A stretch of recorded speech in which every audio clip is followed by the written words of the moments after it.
penegakan hukum di Indonesia ini saat ini sedang tidak baik-baik saja. Kalau kemudian judi dikatakan darurat, saya nggak yakin judi sebagai darurat. Kalau narkoba dikatakan negara dalam keadaan darurat, saya nggak yakin. Yang menjadi darurat itu sebenarnya penegakan hukum di Indonesia. Penegakan hukum di Indonesia dalam keadaan darurat sakit parah di ICU. Pokoknya siapapun yang dekat dengan penguasa selamat. Tetapi dengan kekuatan rakyat dan teknologi media sosial yang namanya viral, rupa-rupanya ini kekuatan terakhir dari rakyat untuk mengawasi jalannya pemerintah saat ini. Saya akan coba membahas saat ini yaitu tentang proses-proses penegakan hukum di Indonesia yang lainnya. Kita masih ingat kasus Pak Firly, mantan ketua KPK. Saya nggak tahu kasus itu jadi gimana ini. Tetapi kasus dari Menteri Perdagangan, mantan Menteri Perdagangan tahun 2015 sampai 16, yaitu Pak Tom Lembong, ngangkat ke pengadilan. Berjalan di kejaksaan. Artinya diproses di kejaksaan dan Pak Tom saat ini menjadi tahanan di kejaksaan. Kemudian rame-ramelah Komisi 3 DPR memanggil kejaksaan. Lalu dengar pendapat dengan Jaksa Agung. Ya, karena Pak Tom Lembong mungkin menteri. Sehingga kasus menjadi ramai dan Komisi 3 segera menanggapi. Ya. Dulu kasus dari Ronald Tanur juga begitu, cepat sekali Komisi 3 menanggapi. Tapi kasus Pak Firly, nggak tahu ini, Komisi 3 kok tidak menyinggung dan tidak memproses. Ya. Demikian juga dialami dengan satu kasus dari satu koperasi di Solo. Manajernya namanya, ada satu koperasi di Solo, manajernya namanya Cherry. Koperasi ini berdiri tahun 2005. Dia punya nasabah, dan kemudian nasabah ini berhutang 3,5 miliar. Dijaminkan 9 tanah. 5 dari 9 tanah dipasang hak tanggungan. Lalu kredit ini macet. Tahun 2007 dilakukanlah eksekusi lelang terhadap sertifikat yang dipasang hak tanggungan. 1 sertifikat laku, sedangkan 4 sertifikat tidak terjual. Sementara itu dari penghutang meninggal dunia dan kemudian ahli warisnya berjanji untuk melunasi hutang. Namun karena tidak dilunasi, hutang terus membengkak. Tahun 2017 dilakukanlah lelang. Koperasi ini memang izin dari Dinas Koperasi berakhir tahun 2015 dan tidak memperpanjang karena koperasi dengan adanya hutang tidak kebayar ini jadi tidak punya dana untuk diputar sehingga koperasi tidak memperpanjang izin. Kerjaannya koperasi ini adalah menagih hutang-hutang dari anggota. Setelah dapat, lalu dikembalikanlah uang itu kepada anggota yang menyimpan dana. Ya, jadi pengurus kerjaannya adalah nagih hutang, kemudian mengembalikan. Tahun 2017, seperti tadi saya singgung, koperasi ini mengajukan lelang atas 4 sertifikat yang belum terbayar. Lelang hak tanggungan ini. Diajukanlah di KPKNL Purwokerto. Oleh KPKNL, semua persyaratan diperiksa dan semuanya lengkap. Lalu dilakukanlah lelang. Lelang online, karena saat itu sudah bisa online, dilakukanlah lelang online. Setelah dilakukan lelang, kemudian terjual, ternyata tidak mencukupi hutangnya. Sehingga 1 tahun kemudian, tahun 2018, koperasi ini memberikan kuasa kepada pengacara untuk mengajukan gugatan sisa hutang.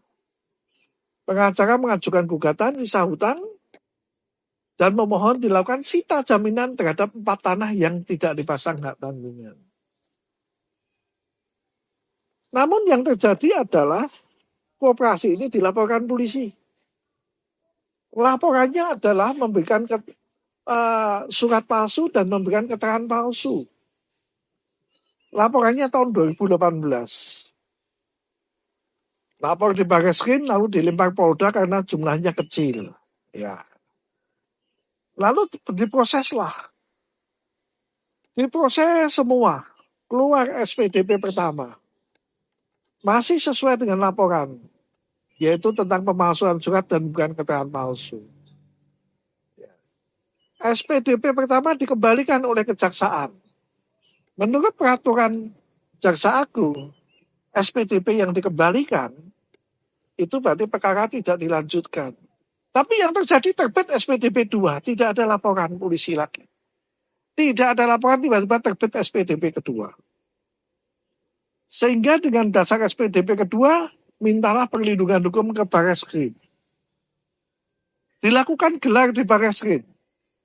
Rekomendasi gelar memerintahkan supaya dihentikan dalam waktu 1 bulan sejak gelar. Itu tahun 2001 bulan Juni 2001. Tapi yang terjadi, rekomendasi gelar kasus di Barreskrim tidak dijalankan. Kasus ini berlanjut lagi. Namun Kejaksaan kembali mengembalikan SPDP yang kedua. Ya, pada tanggal 10 Desember 2021. Namun yang terjadi, SPDP dikembalikan, tetapi justru si Cari ini statusnya naik jadi tersangka. Jadi SPDP dikembalikan, statusnya naik dari tersangka. Setelah naik dari tersangka diperiksalah sebagai tersangka. Lalu Cari minta perlindungan dari Mabes Polri. Setelah perlindungan Mabes Polri, keluarlah SPDP yang ketiga. Tahun 2022. SPDP yang ketiga. Jadi yang pertama sudah dikembalikan, berjalan lagi. Yang kedua dikembalikan, berjalan lagi. Diperiksa tersangka. Lalu yang ketiga, status keluar SPDP yang ketiga, statusnya berubah sebagai terlapor, bukan tersangka. Namun pada bulan September tahun 2022, Cari dipanggil sebagai tersangka. Diperiksa, ditahan. Setelah tahan sekitar 2 minggu, 10 hari 2 minggu, berkas dinaikkan Kejaksaan. Ditahannya dengan pasal pemalsuan surat dan memberikan keterangan palsu. Di Kejaksaan ditahan hal yang sama. Lalu kemudian setelah itu keluarlah dakwaan. Ya, karena sudah dilimpahkan pengadilan, keluarlah dakwaan. Dakwaannya bisa bertambah. Pasal yang lain yaitu pasal penggelapan dan penipuan. Ya, padahal kalau kita lihat dari penahanannya itu pemberian keterangan palsu dan pemalsuan, berarti tidak ada P19. Karena pemanggilan sebagai tersangka masih dalam pasal itu. Tidak ada P19, tapi bisa tambah dakwaan. Menurut petunjuk Kejaksaan kan nggak bisa. Kalau ingin menambah, jaksa ingin menambah dakwaan, itu kan harus memberikan saran kepada penyidik. Sehingga penyidik melakukan pemeriksaan-pemeriksaan terhadap saran dari Kejaksaan. Ya. Sidang dan sebagainya, lalu kemudian di Pengadilan Negeri Purwokerto diputus bebas. Karena berdasarkan bukti, Cari ini menjalankan kuasa dari pengurus. Dia ada kuasa. Jaksa mengajukan kasasi. Ya. Menariknya di dalam tuntutan jaksa waktu menuntut itu meminta supaya Cari dituntut 3 tahun dan barang bukti 4 sertifikat yang tidak dipasang hak tanggungan. Jadi tidak ada masalah. Yang disengketakan saya nggak tahu, lelangnya atau hutangnya. Padahal hutangnya notarial.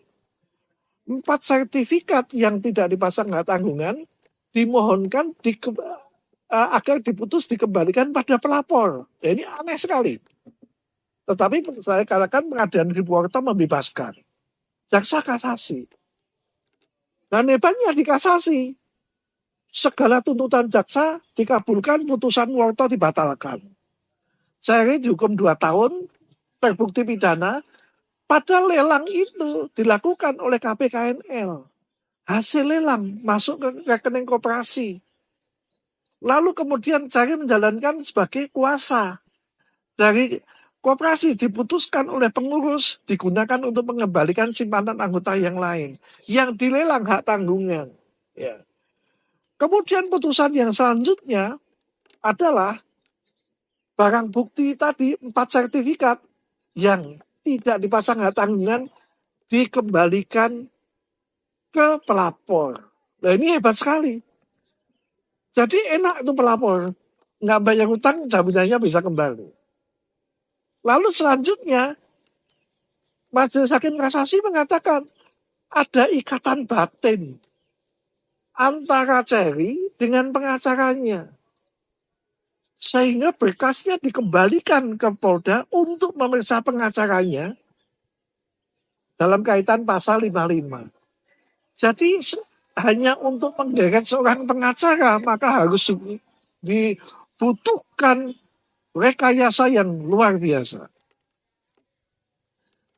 Saya sudah menjalani hukuman saat ini dan kemudian sudah sedang dalam tahap bebas bersyarat. Tetapi kasus belum selesai. Dan kaitannya dengan pengacaranya. Dari titik ini saya ingin menjelaskan bahwa penegakan hukum di Indonesia ini saat ini sedang tidak baik-baik saja. Kalau kemudian judi dikatakan darurat, saya nggak yakin judi sebagai darurat. Kalau narkoba dikatakan negara dalam keadaan darurat, saya nggak yakin. Yang menjadi darurat itu sebenarnya penegakan hukum di Indonesia. Penegakan hukum di Indonesia dalam keadaan darurat sakit parah di ICU. Yang mengakibatkan semua bentuk rekayasa, semua bentuk kejahatan tidak terbongkar. Semua asal dekat dengan penguasa, kemudian bisa jalan. Contohnya Ivan. Setelah kebongkar, kemudian yang merembet ke kasus yang lain. Contohnya pegawai pajak tadi. Setelah kebongkar, merembet kasus yang lain. Kalau dulu-dulunya nggak kesentuh. Pokoknya siapapun yang dekat dengan penguasa, selamat. Tetapi dengan kekuatan rakyat dan teknologi media sosial yang namanya viral, rupa-rupanya ini kekuatan terakhir dari rakyat untuk mengawasi jalannya pemerintah saat ini. Dengan kekuatan itu kemudian semuanya menjadi berantakan. Saya akan coba ungkap kelanjutan kasus Cherry dengan kaitannya penegakan hukum, potret penegakan hukum di Indonesia saat ini dan masa depan.